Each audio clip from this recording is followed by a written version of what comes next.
नमस्कार दोस्तों, agree knowledge hub में आप सभी का स्वागत है। आज हम ऐसे विषय पर बात करने जा रहे हैं जो हर गेहूं किसान के लिए आवश्यक है और चिंता का विषय भी बना हुआ है। गेहूं के दानों का छोटा और पतला होना यह न केवल हमारी मेहनत पर पानी फेरता है बल्कि हमारी आय को भी प्रभावित करता है। तो आखिर क्या है इसके पीछे के मुख्य कारण, आइए जानते हैं। पहला कारण, नमी की कमी। सबसे पहला और सबसे महत्वपूर्ण कारण है मिट्टी में नमी की कमी। गेहूं की फसल को दाना भरने के समय पर्याप्त नमी की आवश्यकता होती है। यदि इस महत्वपूर्ण चरण में खेत में पानी की कमी हो तो दाने सही ढंग से विकसित नहीं हो पाते हैं और छोटे रह जाते हैं। यह अक्सर अंतिम सिंचाई के समय या बारिश न होने की स्थिति में पर्याप्त नमी न मिलने पर पौधों में स्ट्रेस आ जाते हैं और दानों का आकार और वजन कम हो जाता है। इस समस्या से निपटने के लिए हमें खेत में नमी को बनाए रखना बहुत आवश्यक होता है। अब हम बात करेंगे दूसरे कारण की। दूसरा कारण है उच्च तापमान। दूसरा बड़ा कारण है उच्च तापमान। जब गेहूं की फसल में दाना भरने की प्रक्रिया चल रही होती है उस समय तापमान सामान्य से अधिक हो जाता है, खासकर दिन और रात दोनों का तापमान, तो यह दाने के विकास को पूरी तरह प्रभावित करता है। अधिक गर्मी के कारण पौधे जल्दी परिपक्व हो जाते हैं जिससे दानों को पूरी तरह से भरने का समय नहीं मिल पाता है। परिणाम स्वरूप दाने छोटे और सिकुड़े हुए रह जाते हैं।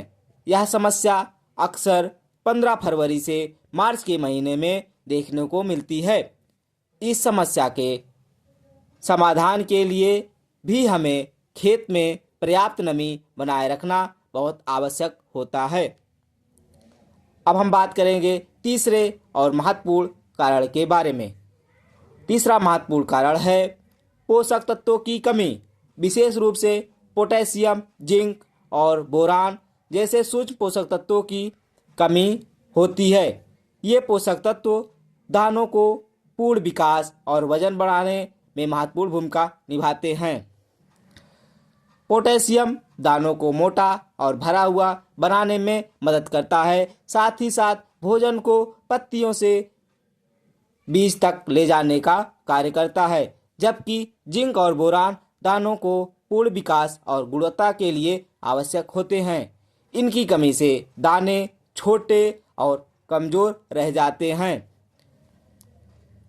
अब हम बात करते हैं कि इन तत्वों की कमी को हम कैसे दूर कर सकते हैं। पोटेशियम की कमी को दूर करने के लिए हम एमओपी या एसओपी का 2% का घोल बनाकर छिड़काव कर सकते हैं जिससे हमें पर्याप्त रिजल्ट दिखाई देगा।